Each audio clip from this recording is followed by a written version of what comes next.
அனைவருக்கும் வணக்கம். முருகர நீங்க ரொம்ப வழிபாடு செய்றீங்க. முருகன் மீது அதிகமாக அன்பா இருக்கிறீங்க.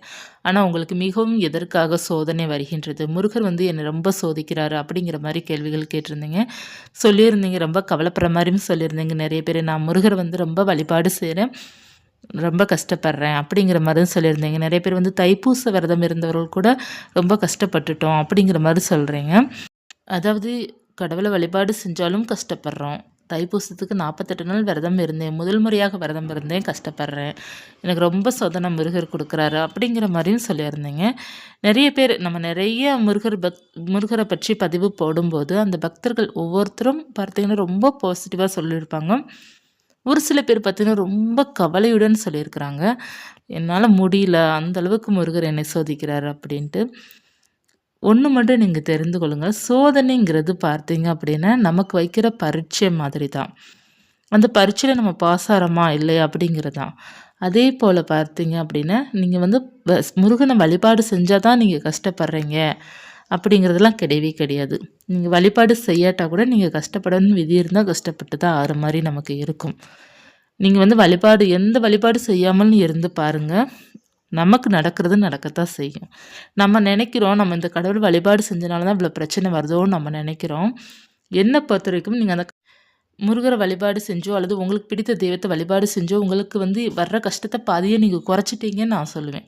ஏன்னா, நமக்கு இத விட அதிகமா அளவுக்கு அதிகமாக வலி குடுக்குற மாரி கஷ்டங்கள் நம்ம படணும் விதி இருந்திருக்கலாம்.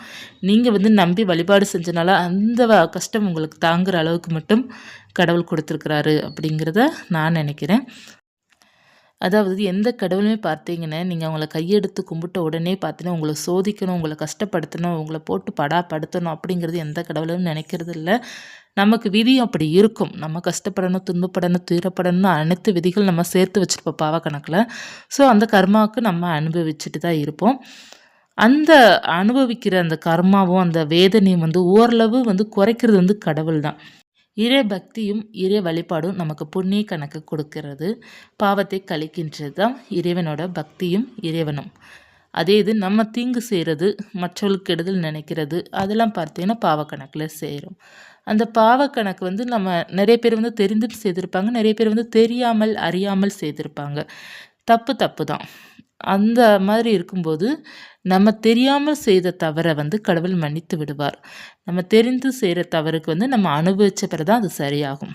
சரிங்களா? ஒருத்தவங்க உப்ப தின்னா தண்ணி குடிச்சு தான் ஆகணும் அப்படிங்கிற பழமொழிக்கு மீனிங் என்ன அப்படின்னா, நம்ம தப்பு செஞ்சா தண்டனை அனுபவிச்சு தான் ஆகணும்.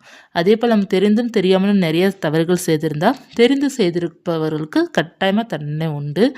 தெரியாமல் செய்தவர்களுக்கு இறை சக்தியின் மூலமாக அந்த பாவங்கள் குறைய ஆரம்பிக்கும்.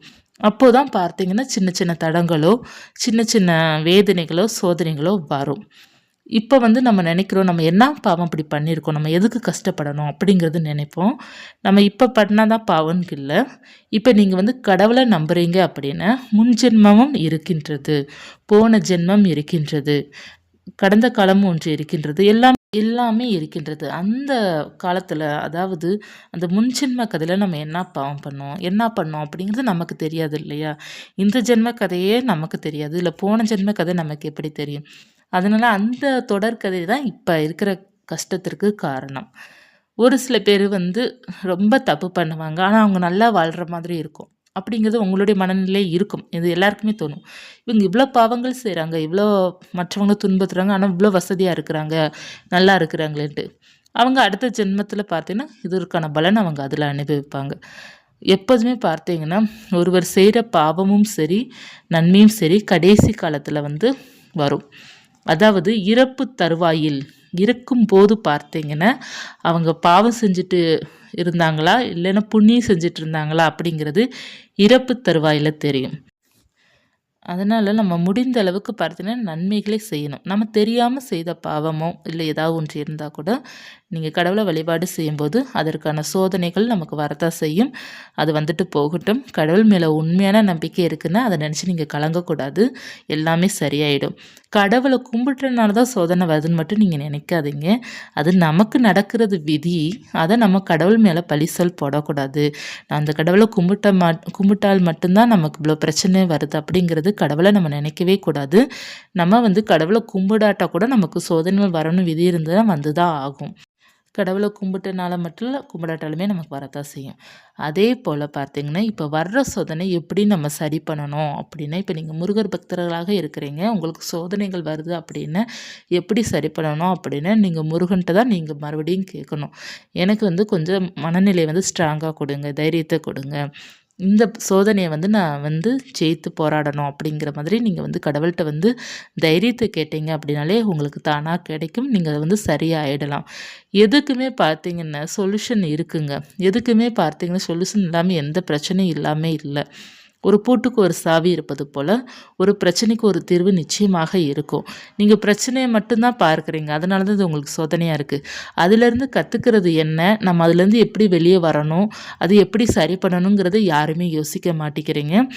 எப்போவுமே ஒரு பிரச்சனை வருதுன்னா எதற்காக அந்த பிரச்சனை வந்தது, எதன் மூலமாக வந்தது, இதை நீங்கள் கட்டாயமாக யோசிக்கணும்.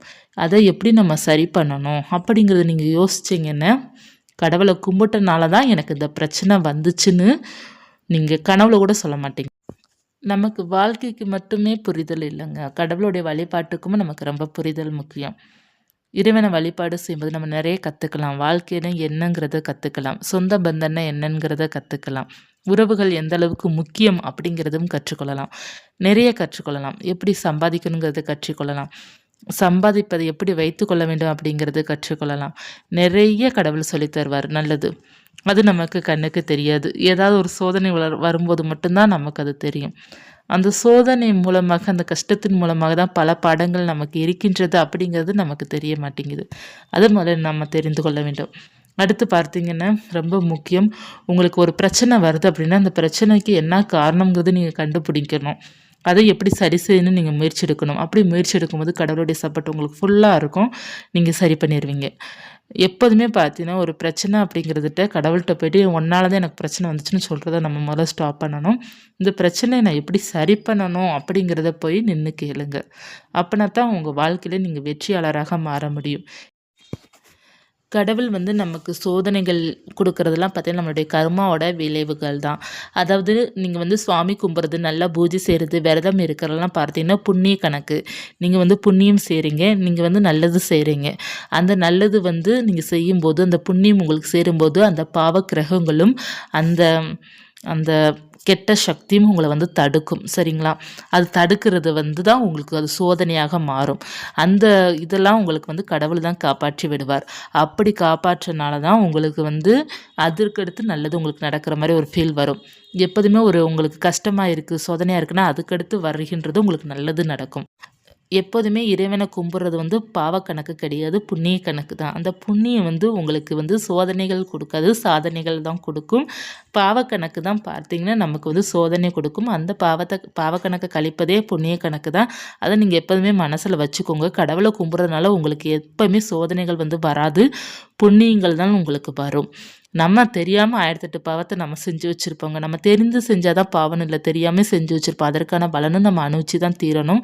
அதை அனுபவித்த பிறகு தானாக எல்லாமே சரியாக போயிடும். அதனால் வந்து கடவுள் மேலே பார்த்தீங்கன்னா நம்பிக்கையுடன் இருங்க. எப்போதுமே கடவுள் நம்மளை வந்து காப்பாற்றி கொண்டே தான் இருப்பார்.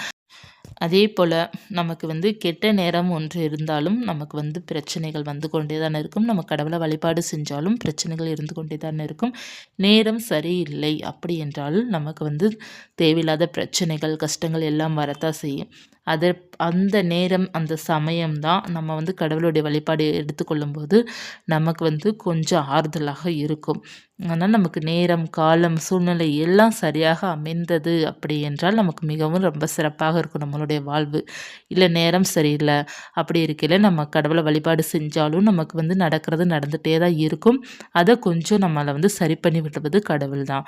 நீங்கள் ஒன்று மட்டும் நினச்சிக்கோங்க, உங்களுக்கு சோதனை வரும்போதெல்லாம் இதை விட மோசமாக நடக்காமல் கடவுள் நம்மளை பார்த்துக்கிட்டாரே அப்படிங்கிறத நீங்கள் நினச்சிக்கோங்க. உங்களுடைய மனசு வந்து கொஞ்சம் அமைதி கிடைக்கும்.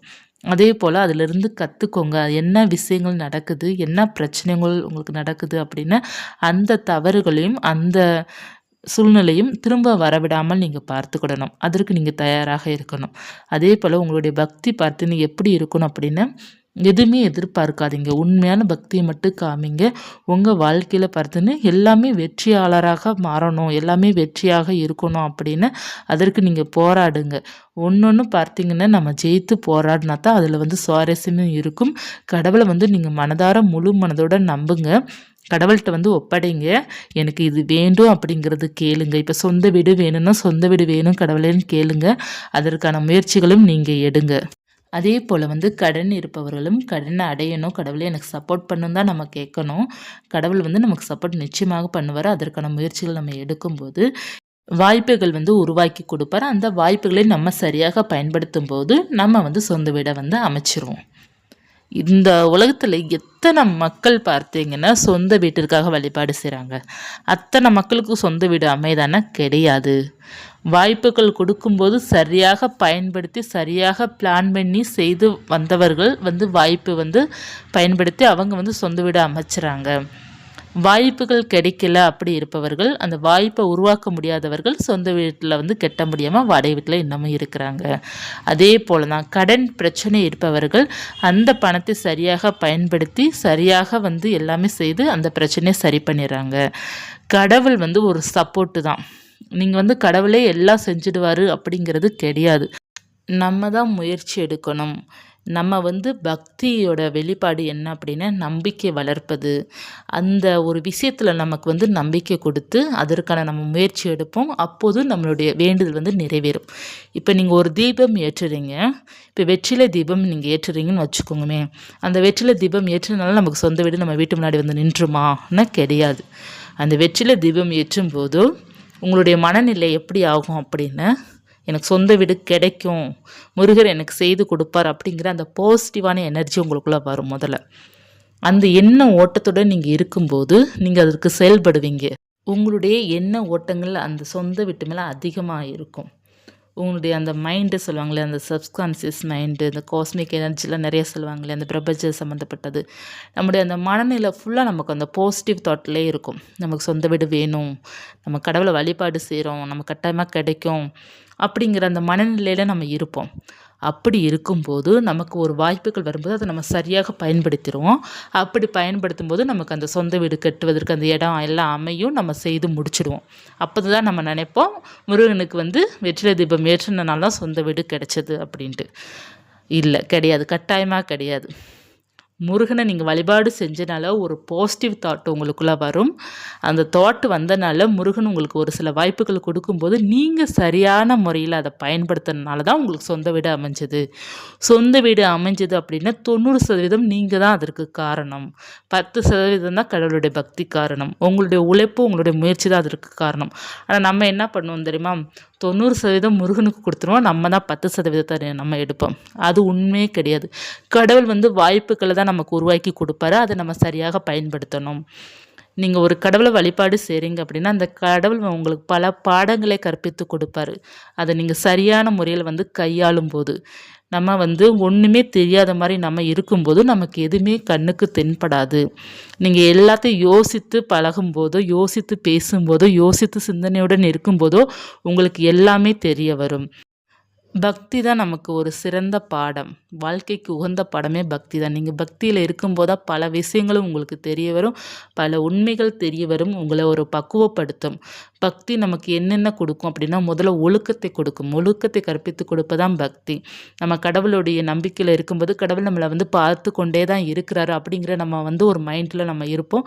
அப்படி இருக்கும்போது நமக்கு ஒழுக்கம் ஒன்றுங்கிறது இருக்கும். அடுத்தது பார்த்தீங்கன்னா நம்பிக்கை.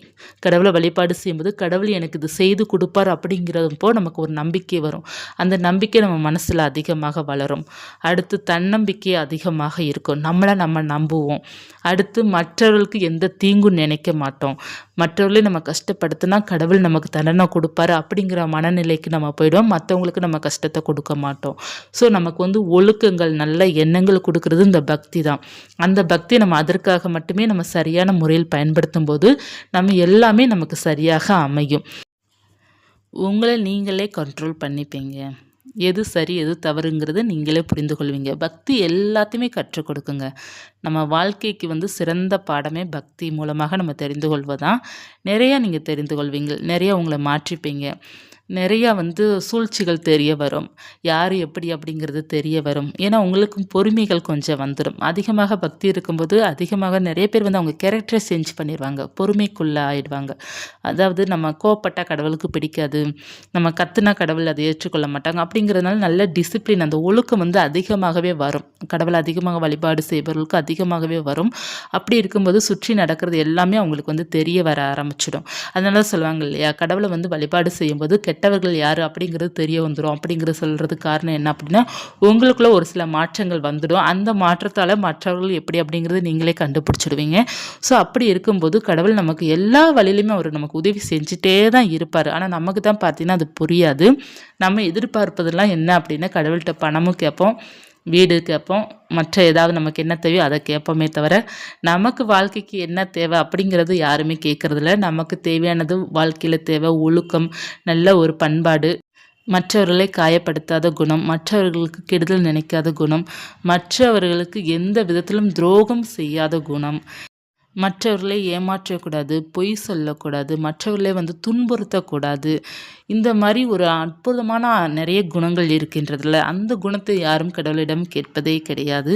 அதுதான் நமக்கு முக்கியம். அது நமக்கு இருந்தாலே போதும். நம்பிக்கை, தைரியம், ஒழுக்கம், பண்பாடு எல்லாமே நமக்கு சரியாக இருந்தாலே போதும். நம்ம ஒரு சிறந்த பக்தியாளராக இருப்பதற்காக. இது இருந்தாலே போதும். நம்ம எப்படி வாழ்க்கையில வாழணும் அப்படிங்கிறத நம்ம தானாக கற்பித்துக் கொள்வோம். அப்படி இருக்கும்போது எப்படி சம்பாதிக்கணும் தெரிய வரும். எப்படி வாழணும் அப்படிங்கிறது தெரிய வரும். எல்லாமே நமக்கு கிடைக்கவும் முதல்ல ஆரம்பிக்கும். நம்ம இதெல்லாம் நமக்கு சரியாக இருந்தாலே நீங்க மிக சிறந்த பக்தியாளரும் கூட மற்றும் நீங்க சிறந்த ஒரு ஆட்கள். ஒரு நல்ல ஒரு பணக்காரர் அப்படிங்கிறத நீங்களே உங்க மனசுல வச்சுக்கோங்க. இதுதான் உண்மையும் கூட. யாருக்கெல்லாம் உறவு சரியாக இருக்கின்றதோ, சுற்றி இருக்கிற அன்பு சரியாக இருக்கின்றோ அவர்கள் தான் இந்த உலகத்திலே சிறந்த பக்தர்கள், சிறந்த பணக்காரர்கள். ஏன்னா இதுதான் நமக்கு ரொம்ப முக்கியம். நம்ம நிறைய பணத்தை வச்சுக்கிட்டு எந்த உறவுமே உண்மை இல்ல. பணத்திற்காக நம்ம கூட பழகுறாங்க, பணத்திற்காக நம்ம கூட வேஷம் போடுறாங்க அப்படிங்கன்னா, அந்த உறவுல அங்க என்ன ஒரு அன்பு இருக்கு? ஒண்ணுமே கிடையாது. அதனால நமக்கு தேவையான அன்பான குணம் இருந்தாலே போதுங்க. நமக்கு எல்லாமே தானா வந்து சேரும் நான் சொல்றேன். உங்களுக்கு சொந்த வீடு தானா கிடைக்கும். எல்லாமே தானா வந்து கிடைக்கும். சோதனைகள் இருக்குங்கிறதெல்லாம் நினைச்சு கவலைப்படாதீங்க. அது நமக்கு தெரியாம நடந்த கர்மா வினையால் கூட நமக்கு சோதனைகள் நடக்கலாம். நம்ம கடவுள கும்பிட்டனால தான் சோதனை இருக்குன்னு மட்டும் நீங்க எப்போதுமே நினைக்காதீங்க. பக்தி வந்து உண்மையாக இருந்தால் போதும். நமக்கு எல்லாமே வெற்றியாக தான் மாறும். நீங்க இனிமே பார்த்தீங்கன்னா, என்னுடைய முருகர் பக்தர்கள் யாரும் பார்த்தீங்கன்னா, நான் முருகன கும்பிட்டுனால விரதம் இருந்தனால தான் கஷ்டப்படுறேன் அப்படிங்கிற அந்த வார்த்தைய வந்து மனசுக்குள்ள வச்சுக்காதீங்க. நான் முருகன கும்பிட்டனால தான் நான் நல்லா இருக்கிறேன் அப்படிங்கிற அந்த பாசிட்டிவான எண்ணத்தோட நீங்க இருங்க. நீங்க நிச்சயமாக நல்லா வருவீங்க. நிச்சயமாக நான் முருகனோட அருளால சொல்றேன். உங்களால வாழ்க்கையில வெற்றியாளராக நீங்க மாற முடியும். நல்லா வசதியாக வாழ முடியும். நீங்க சிறந்த மனிதர்களாக நீங்க வாழ முடியும். நல்ல ஒழுக்கத்துடன் நீங்க இருக்க முடியும். நீங்க ஒரு சிறந்த மனைவியாகவும், சிறந்த தாயாகவும், சிறந்த சகோதரியாகவும், சிறந்த ஒரு தந்தையாகவும், அனைத்து விதமான ஒரு உறவாகவும் நீங்க பெஸ்ட் உறவாக உங்களால வந்து கடவுள் வந்து சரி பண்ணி கொடுப்பாரு. எல்லாத்துலயும் நீங்க ஒரு பெஸ்ட் உறவா இருப்பீங்க. அதனால நீங்க வந்து கடவுள்ட்ட வந்து உங்களுக்கு என்ன தேவை? உங்கள வளர்த்துக்கிறதுக்கு என்ன தேவை? அதற்காக முயற்சி எடுத்து கடவுள்ட்ட கேளுங்க. நிச்சயமாக எல்லாமே உங்களுக்கு கிடைக்கும். சொந்த வீடு வேணும்னா, நீங்க முயற்சி செய்துட்டு கடவுள்ட்ட கேளுங்க. நிச்சயமா சொந்த வீடு அமையும். எல்லாமே அப்படித்தான். நம்மளோட வேண்டுதல் எல்லாமே நடக்கத்தான் செய்யும். நமக்கு அதற்கு முயற்சிகள் ரொம்ப முக்கியம். கடவுள வந்து நம்ம எப்போதுமே சப்போர்ட்டா வச்சுக்கணுமே தவிர, கடவுளே எல்லாம் பார்த்துப்பாருன்ட்டு கடவுள்ட்ட நம்ம எல்லாமே தள்ளிறக்கூடாது. கடவுள்ட்ட சொல்லணும். அதாவது இறைவன்ட்ட வந்து எனக்கு நீ ஹெல்ப் பண்ணு அப்படிங்கிறத நம்ம கேட்கணும். அதற்கான வாய்ப்புகள் வந்து நம்ம சரியாக பயன்படுத்தணும். இவ்வளோதாங்க. முருகன் வந்து யாரையுமே கஷ்டப்படுத்த மாட்டாரு. கஷ்டப்பட முடியாது. முருகன் சப்போர்ட்டா இருக்கும்போது நம்ம கஷ்டப்படவே முடியாது. நமக்கு ஏதாவது ஒரு கெட்ட நேரத்தால நடக்கிறத நம்ம முருகன நம்ம நெனச்சுக்கிடுவோம். அது மாரி முருகர் பக்தர்கள் முருகன நெனச்சுக்கிடுவீங்க. மற்ற கடவுள்ல வழிபாடு செய்றவங்க மற்ற கடவுள் நெனச்சுக்கிடுவீங்க. எந்த கடவுளுமே யாரையுமே துன்புறுத்த மாட்டாங்க, கஷ்டப்பட மாட்டாங்க. இந்த தகவல் உங்களுக்கு மிகவும் பயனுள்ளதாக இருக்குன்னு நினைக்கிறேன். என்னுடைய முருகர் பக்தர்கள் நீங்க யாரையுமே பார்த்தீங்கன்னா கவலையே படக்கூடாது. அதுதான் எனக்கு தேவை. உங்களுடைய கவலைகளும், சோதனைகளும் நீங்க தயவுசெய்து சாதனைகளா மாற்றுங்க. முயற்சி எடுங்க. வெற்றியாளராக நிச்சயமாக மாற முடியும். இனிமே முருகர் நமக்கு சோதனை குடுத்துட்டாரு அப்படிங்கிற அந்த எண்ணம் உங்களுக்குள்ள வரவே கூடாது. அந்த சோதனை எப்படி நான் வந்து சாதனையா ஆக்கணும் அப்படிங்கிறதுல தான் நீங்க இருக்கணும். அந்த பிரச்சனை என்னன்னு கண்டுபிடிச்சு அத சரி செய்ய முயற்சி எடுங்க. தைரியமாக இருங்க, கான்ஃபிடென்ஸா இருங்க. வெற்றி நமக்கே எப்போதுமே அப்படிங்கிற மாரி இருங்க. சந்தோஷமா இருங்க, மகிழ்ச்சியா இருங்க. நமக்கு இருப்பதே ஒரு வாழ்க்கை. நீங்க இவ்வளோ கவலைப்பட்டுட்டு இருந்தீங்க அப்படின்னா, நம்மளுடைய வாழ்க்கையில அடுத்தடுத்துன்னு போக முடியாது. பாசிட்டிவா இருங்க. எப்போதுமே நேர்மறை ஆற்றலுடன் நீங்க இருங்க. அதேபோல பார்த்தீங்கன்னா, நெறைய பேரு பார்த்தீங்கன்னா, என்னுடைய சப்ஸ்கிரைபர் எல்லாருமே ஒரு 40 வயசுக்குள்ள தான் இருக்கிறீங்க. நெறைய பேரு வந்து ஒரு 30 வயசுல இருக்கிறீங்க. 25 வயசுலயே நெறைய பேர் இருக்கிறீங்க. இந்த மாரி இருக்கப்போ, நீங்க இப்ப தான் சாதிக்கிற வயசு உங்களுக்கு. இந்த வயசுல நீங்க கவலைப்பட்டுட்டு உட்காந்துட்டு இருந்தீங்க அப்படின்னா, உங்களால எப்ப நீங்க சாதிப்பீங்க? இந்த நேரத்த வந்து நீங்க சரியாக பயன்படுத்துங்க. எப்போதுமே அதிகமா யோசிங்க. உங்களுக்கு என்ன பிரச்சனையோ, அது எப்படி வந்ததுன்னு பாருங்க. அது சரி பண்ண முயற்சி பண்ணுங்க. வெற்றி உங்களுக்கு நிச்சயமாக கிடைக்கும்.